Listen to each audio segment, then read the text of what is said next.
안녕하세요. 저는 시골에서 살고 있는 30대 후반의 여자입니다. 저와 딸, 그리고 남편까지 셋이서 행복하게 살고 있어요.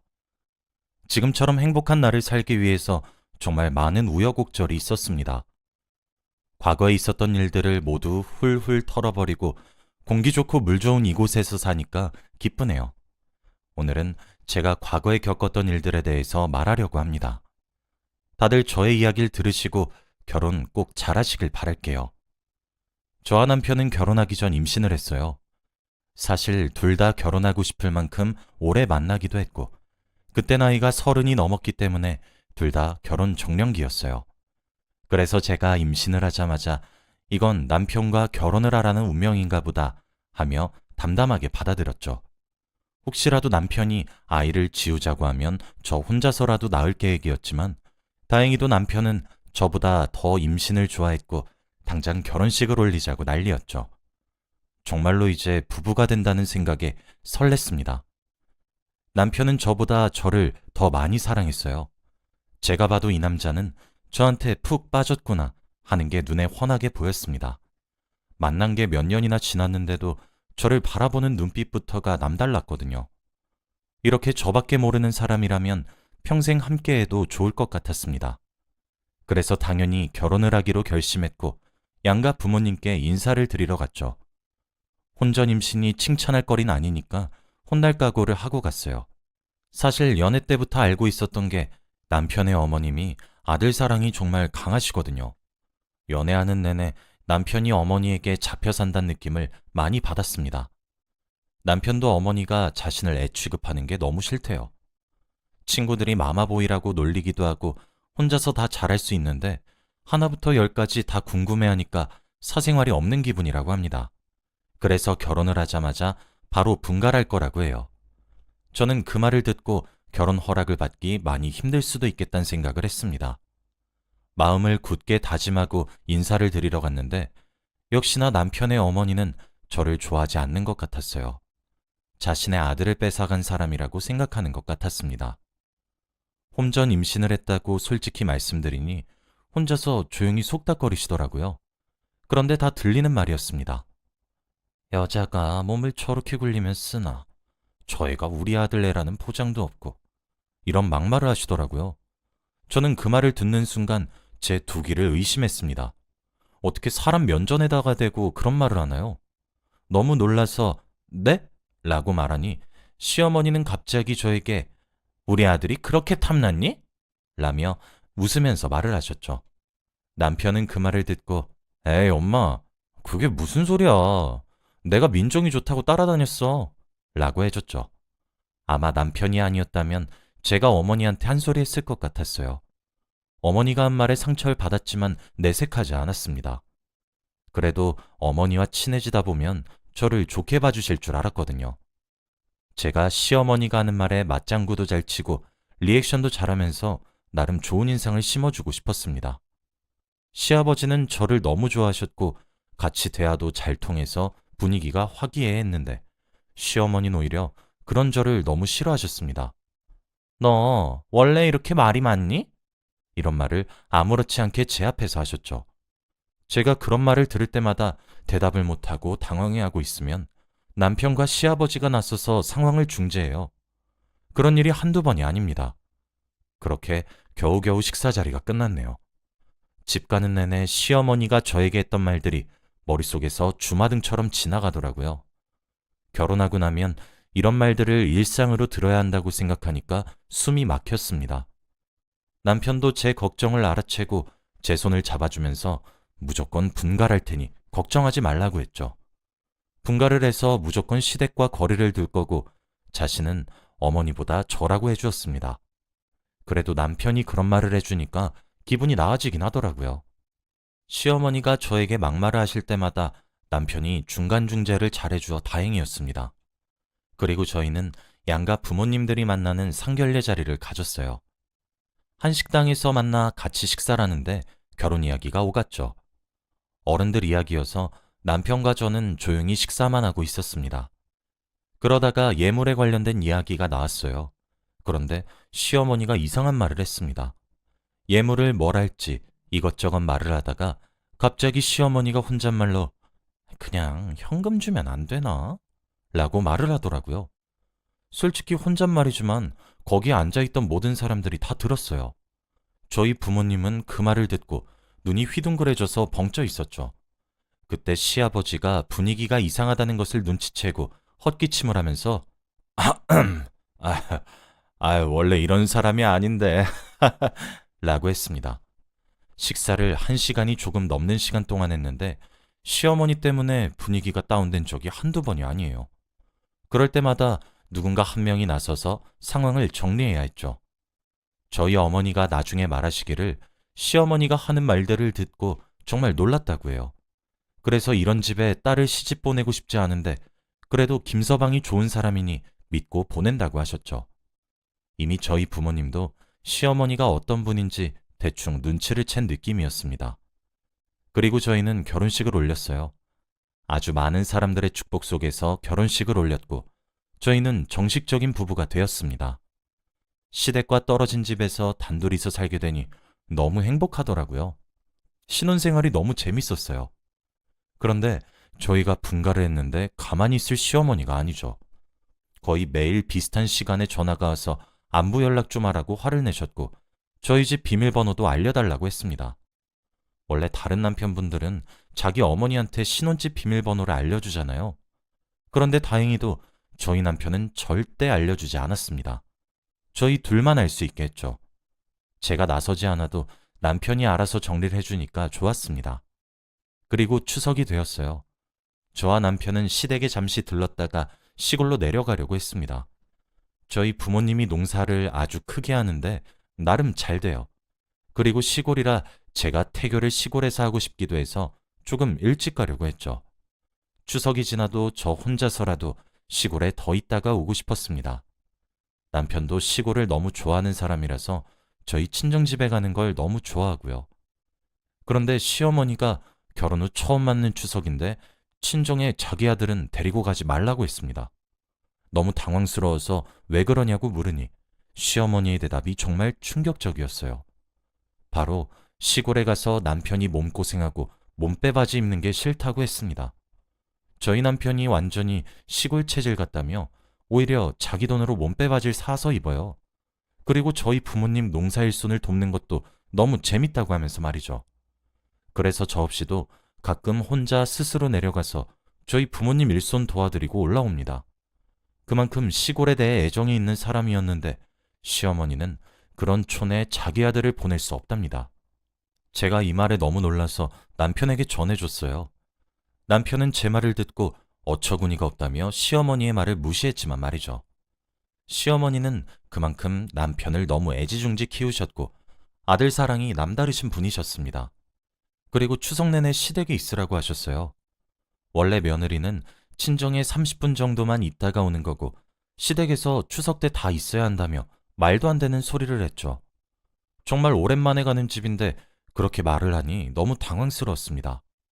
그래서 집에 태교를 하러 간다고 말을 하니까 언성을 높이시며 무슨 태교야? 그런 거 필요 없으니 추석에 와서 일해라 라며 단호하게 말했습니다. 저는 절대 그럴 생각이 없었고 시어머니에게 어쩔 수 없다고 말을 했지만 시어머니는 저희 집을 비하하기 시작했습니다. 그 집은 너 하나 없다고 안 돌아간다니? 결혼할 때 별 도움 준 것도 없으면서 유난이구나 라며 저희 집에 대해서 안 좋게 말하셨어요. 사실 저희 집이 농사라는 거에 비해서 되게 잘 버는 편이거든요. 부모님 두 분이서 전원주택 지으시고 행복하게 살고 계시고 경제적으로 풍요롭습니다. 무엇보다 결혼할 때 집을 저희 집에서 했어요. 그런데 그걸 알면서도 저렇게 막말을 하셨습니다. 옆에서 시어머니의 말을 듣는데 화가 났지만 꾹 참았습니다. 화를 내는 게 뱃속의 아이한테 안 좋을 것 같아서 화를 내지 않기로 했죠. 그리고 다음날 바로 시골로 내려갔고 남편은 이 시골 공기가 그리웠다며 바로 옷을 갈아입고 밭에 가서 일을 했죠. 저는 오랜만에 도심을 벗어나서 좋은 공기 마시면서 있으니까 너무 행복했습니다. 사람도 없고 삭막하지 않은 이곳에서 살고 싶었죠. 그런데 시어머니는 여느 때와 다름없이 전화가 계속 오셨어요.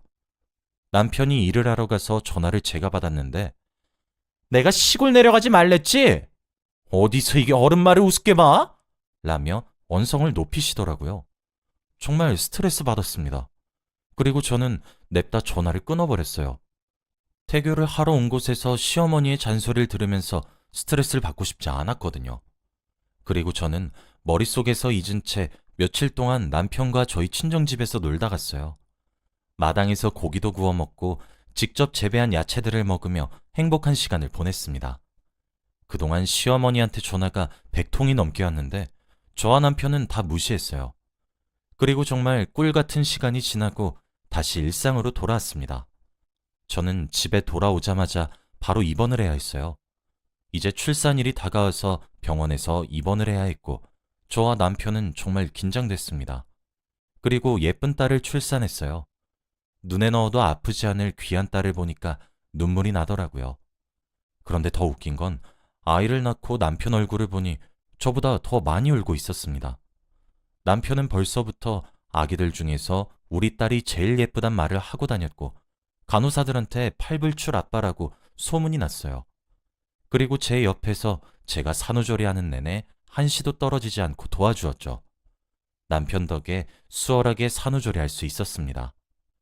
그런데 제가 태교하면서 시어머니의 전화를 막무가내로 끊고 나서부터 시어머니와의 사이가 조금은 어색했는데 아이를 낳고 나니 많이 나아졌어요. 정말 손주를 금이야 오기야 하면서 아껴주시니 다행이었죠. 이제 사이가 점점 괜찮아지려나 싶었는데 그건 저의 착각이었습니다. 손주는 손주고 며느리는 며느리였거든요. 저와 제 딸을 바라보는 눈빛부터가 달랐습니다. 그리고 여전히 저를 많이 싫어하셨죠. 저는 이제는 더 이상 시어머니와 친해지려는 노력을 하지 않았습니다. 그저 이건 고칠 수 없는 문제라고 생각했죠. 순응하려고 했습니다. 그리고 얼마 지나지 않아 저희 부모님께서 서울에 놀러 오신다고 했어요. 손주도 보고 서울 구경도 할 겸이라고 하면서 말이죠. 저희 부부는 너무 좋다며 저희 집에서 며칠 묵으라고 했습니다. 저희 부모님도 동의하셨고 여행도 같이 다니려고 했죠. 그런데 딱 한 사람이 반대를 했어요. 바로 시어머니였죠. 부모님이 서울 여행을 하시고 저녁에 저희 집에 캐리어를 들고 오셨는데 조금 뒤 시어머니가 저희 집에 오셨습니다. 그러면서 우리 아들은 우리 집에서 자자 라고 하며 남편을 시댁에 데리고 가려고 하더라고요. 다들 당황스러워서 아무 말 못하고 있었고 남편은 왜 그러냐며 시어머니의 손을 놓으려고 했습니다. 그런데 시어머니는 어처구니 없는 말을 하기 시작했어요. 왜긴 왜야? 너 이 집 사람들 불편해하잖아. 이런 말을 하며 남편을 끌어냈고 남편은 무슨 소리냐고 내가 언제 그런 말을 했냐며 정색을 하고 시어머니한테 말을 했습니다. 시어머니는 자기 마음처럼 되지 않으니 당황해 하더라고요. 그러면서 갑자기 저희 부모님 등을 떠밀기 시작했습니다. 캄캄한 밤이었는데 갑자기 대뜸 지금 당장 시골로 내려가라고 했죠. 저희 부모님의 등을 현관문으로 밀면서 민폐 끼치지 말고 지금 운전해서 집 가세요 라고 했어요. 저는 그 모습을 보는데 열이 확 받더라고요. 대체 왜 이렇게까지 해서 그러는지 궁금했습니다. 제가 한 소리 하려고 했는데 저보다 제 남편이 먼저 한마디 했어요. 엄마, 대체 왜 이래? 엄마가 민폐야. 엄마가 집 가. 이 말을 하고 시어머니 등을 떠미는데 정말 통쾌했어요. 시어머니는 자기 아들은 자기 편을 들어줄 줄 알았는데 마음대로 되지 않으니 당황한 표정이더라고요. 그런데 시어머니는 나가시면서도 사돈, 얼른 나와요. 여기서 자면 안 돼. 라고 했고 저희 어머니도 화가 난 것 같았죠. 참을 만큼 참았다는 생각이 들었는지 그냥 지금 내려간다고 했습니다. 저희 부모님은 화를 내면서 바로 차를 타고 가려고 했고 저와 남편이 끝까지 막았지만 간다고 이미 굳게 마음을 먹으셔서 설득이 안 되더라고요. 밤 늦은 시간이라 위험한데도 간다고 하셨습니다. 시어머니는 잘 생각했다며 화가 더 나게 했죠. 정말 이해되지 않았고 왜 이렇게까지 하나 싶었어요. 저희 부모님이 차를 타고 주차장을 떠나자마자 시어머니는 표정이 돌변하면서 에휴, 진작에 갈 것이지 왜 이렇게 눈치가 없어? 그치? 아들, 엄마 잘했지? 이 말을 했어요. 정말 그 말을 듣는 순간 시어머니고 뭐고 없이 한 소리 하고 싶었네요. 어떻게 이런 말을 제 앞에서 할 수 있나요? 시어머니가 그렇게까지 저희 부모님을 내쫓은 이유가 바로 남편이 불편할까봐였습니다. 정말 아들 사랑이 이렇게나 무섭네요. 화가 미친 듯이 났지만 정말 마지막이라고 생각하고 꾹 참았어요. 그런데 그날 결국 사단이 나고야 말았습니다. 바로 저희 부모님께서 새벽에 교통사고가 나고 말았거든요. 큰 교통사고는 아니었지만 그래도 후유증이 무서워서 입원을 하기로 했습니다. 밤이라 운전이 걱정되긴 했는데 새벽에 갑자기 병원에서 전화가 올 줄은 몰랐어요. 잘 도착했는지 연락을 기다리고 있었는데 대뜸 교통사고를 당했다고 들으니 정말 미치겠더군요. 그리고 그 순간 머릿속에서 시어머니가 지나가면서 원망을 했습니다. 시어머니가 밤늦게 가라고 하지만 않았어도 사고는 나지 않았을 거란 생각이 들었죠. 우선 저와 남편은 급하게 병원으로 뛰어갔어요. 다행히도 수술은 필요 없을 사고였지만 그래도 걱정되고 시어머니가 원망스러운 건 어쩔 수 없었습니다. 가슴속에서부터 화가 미친 듯이 끓었지만 꾹 참았어요. 병원에 도착했을 때 어머니와 아버지가 괜찮아 보이셔서 다행이었죠. 혹시라도 큰 사고가 났으면 정말 뚜껑이 열렸을지도 모릅니다. 그런데 남편은 이 사고가 자기 탓 같대요. 자기가 더 뜯어말렸어야 했다고 말이죠. 그리고 자기 어머니가 밤에 가라고 했으니까 자기 책임도 어느 정도 있다고 했습니다. 그러면서 저희 부모님이 며칠간 병원 생활을 해야 하는데 남편이 병간호를 한다고 했어요. 저와 부모님은 굳이 그러지 않아도 된다고 말을 했지만 남편은 하고 싶다고 했죠. 아무리 말려도 남편의 뜻은 너무 확고했기 때문에 남편은 병간호를 하기로 했습니다. 그런데 이 소식을 듣고 시어머니가 병실에 찾아오셨어요. 교통사고가 났다는 말에는 담담하게 반응하시더니 남편이 병간호란다는 말에는 화를 내시면서 병실을 찾아오시더라고요. 그런데 병실에서 저희 부모님을 간병하고 있는 남편을 보자마자 화를 냈어요. 남편한테 이런 거 하지 말라고, 네가 왜 쟤네 부모님 간병을 하냐며 화를 냈죠. 그런데 남편은 더 이상 못 참겠는지 큰 소리를 쳤습니다. 엄마는 생각이 없어? 엄마가 그날 장모님이랑 장인어른한테 밤늦게 가라고만 안 했어도 교통사고 안 났어. 엄마도 어느 정도 책임 있다고. 병실에 있던 사람들이 다 남편을 바라보았죠. 그리고 시어머니는 남편의 큰 소리에 당황을 했고 화살은 저희 부모님한테로 갔습니다. 팔짱을 낀 채로 저희 부모님을 위아래로 훑으며 돈이 없어서 간병인을 못 써요? 다친 게 내 탓이야? 그쪽이 운전만 잘했어도 사고 안 났어. 왜 우리 엄한 아들 고생시켜? 라며 화를 냈죠. 결국 이 말에 저희 어머니가 뚜껑이 열렸습니다. 옆에 있던 두루마리 휴지를 시어머니 얼굴에 던졌어요. 그리고 야, 이 미친 여편네야. 참다 못 봐주겠네 진짜. 네 아들만 중요하냐? 내 딸도 중요해. 그리고 뭐 돈이 없어? 내가 네보다 훨씬 잘 벌어 미친냐. 당장 주둥이 닥치고 꺼져. 라며 시어머니를 내쫓았어요. 그 말에 병실 사람들도 다 같이 시어머니 보고 나가라고 했고 시어머니는 엄청나게 충격을 받았는지 만신창이가 되어서 쫓겨났습니다. 그리고 상황은 종료되었죠. 남편은 저희 부모님한테도 사과를 했고 저한테 이제 어머니와 인연을 끊겠다고 했습니다. 이제 다시는 만나지 않을 거래요.